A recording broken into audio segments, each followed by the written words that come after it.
I'll be talking about the leaven of the Pharisees and the Sadducees. Beware of the leaven of the Pharisees in Matthew 16, verse 6, where Yeshua said, "Take heed and beware of the leaven of the Pharisees and Sadducees." Their command is found in the words translated "take heed" and also "beware," which can be both understood to be imperatives. This command is repeated in verse 11, where we read, "How is it that you do not understand that I did not speak to you concerning bread,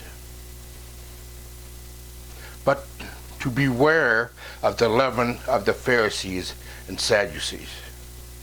So let's consider the command by asking answering a few series of questions.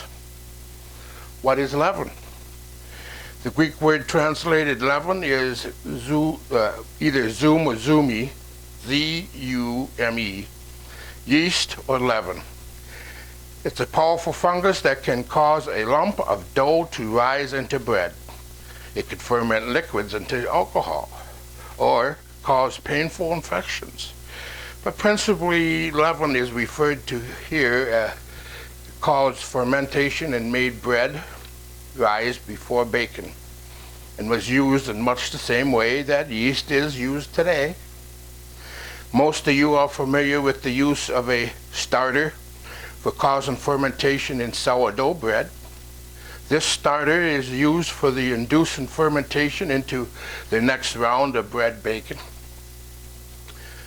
For people living in the New Testament age, the only method of reproducing yeast was to save a small piece of the unbaked dough, which would later be used to start fermentation in the next batch of bread. So what does the Bible say about leaven? Because a small piece of leaven was able to cause a relatively large amount of dough to rise, the term was often used figuratively to represent any kind of influence, although in Scripture the word is used almost universally to represent evil. In 1 Corinthians 5, verse 7 and 8, the Apostle Paul says, "Therefore purge out the old leaven, that you may be a new lump, since you truly are unleavened. For indeed Messiah our Passover was sacrificed for us. Therefore let us keep the feast, not with old leaven, nor with the leaven of malice and wickedness, but with the unleavened bread of sincerity and truth." So what is the leaven of the Pharisees?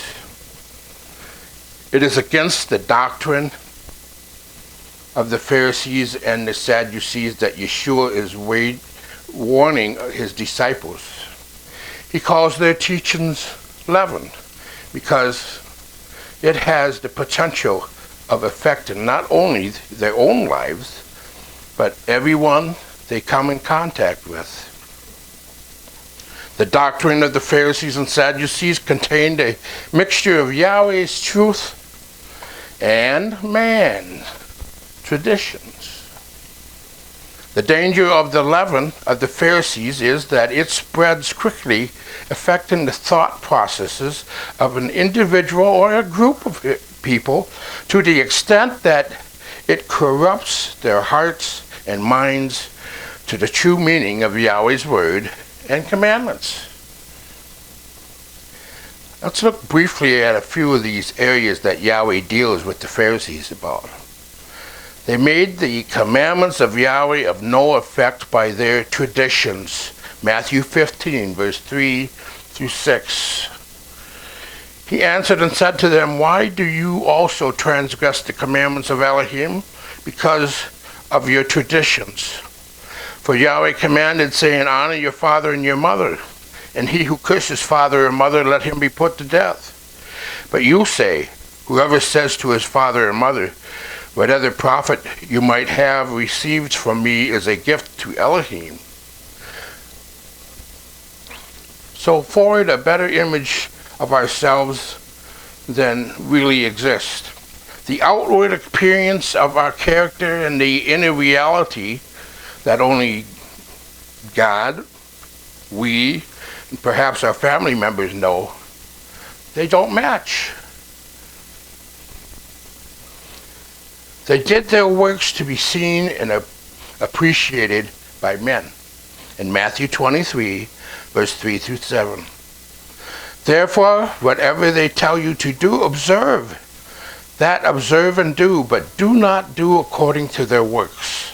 For they say, and do not do. For they bind heavy burdens hard to bear, and lay them on men's shoulders, but they themselves will not move with one of their fingers. But all their works they do to be seen by men. They make their phylacteries broad and enlarge the borders of their garments. They love the best places at feasts, the best seats in the synagogue, greetings in the marketplaces, and to be called by men, Rabbi, Rabbi. Yahweh says, do as they say do, but not as they themselves do.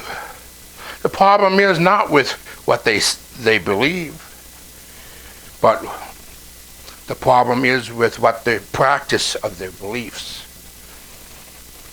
At the heart of their hypocrisy was their love for honor. The Pharisees were more interested in gaining the approval and honor of their fellow men than they were of Elohim. Their religion had a motive, but was not glorifying Yahweh, but a desire for position and prominence and recognition. We see that today, don't we? They also like to be called rabbi, which was a title of respect given to teachers. It corresponds to the honorary title of doctor given to preachers and teachers today. Now, I don't have a problem with calling someone doctor, but if you have to insist that everyone calls you doctor, you have an ego problem. They love the spotlight and special treatment. Matthew 23, verse 13. But woe to you, scribes and Pharisees, hypocrites, for you shut up the kingdom of heaven against them, against men. For you neither go in yourselves, nor do you allow those who are entering to go in. The Pharisees and scribes would not associate themselves with Yeshua and the truth that he taught. And by that rejection, they prevented others from coming to the truth because of their false teachings and their hypocritical lifestyle.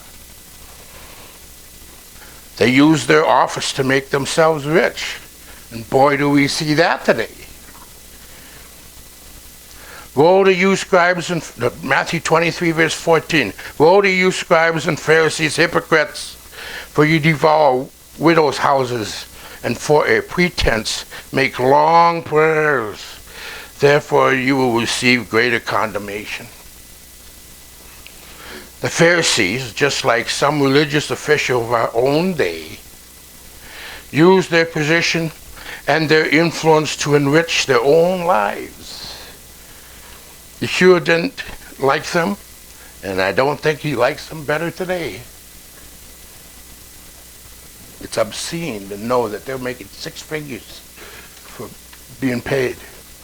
Right down the road, downtown. So, what are we to do with this leaven? The scientific definition of fermentation or yeast is a substance, in a substance is a state of petrifaction, if I'm saying it right. The very use of the word petrifaction lets it in on the little secret that this can never be good. What it is it's decaying. It's a fancy word for decaying. Let's just examine it in 2 areas. A little unbelief in the lives of believers is a dangerous thing.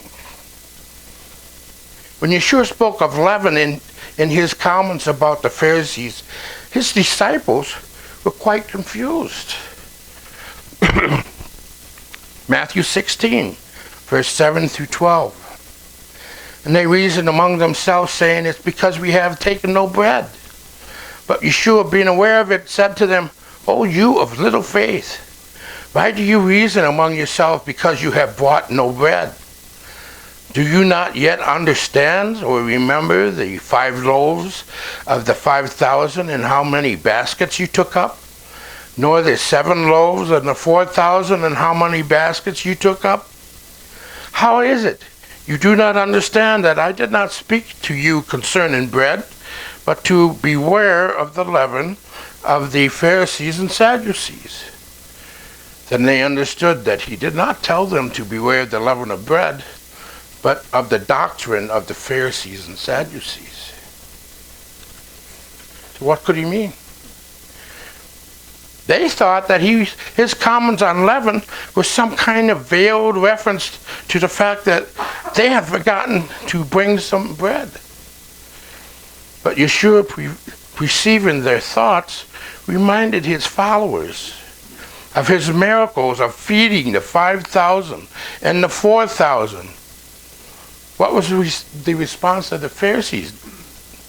No doubt he was thinking of how the Pharisees reacted to his miracle. They argued with him and tried to test him by appealing for a miracle. In short, they refused to believe, even after the miracles. Despite the miraculous provisions of meals for more than 9,000 people. Clearly, Yeshua was warning his followers against the insidious infection of unbelief. Like yeast and dough, a lack of faith can permeate one's life until it breaks out in open rebellion against Yahweh. No wonder the Lord was so displeased with his disciples' lack of perception. Perhaps the yeast of unbelief was already at work among them. After all, they had apparently failed to understand the significance of feeding miracle of the first time around. So now they were missing the understanding the second time. He wanted to avoid exposing these men to the full force of his opponents before their faith was ready to handle such a trial. None of us knows what dangers lie ahead for our faith. We may be headed for trials and challenges that we never imagined. Is our faith ready to meet whatever challenges come our way?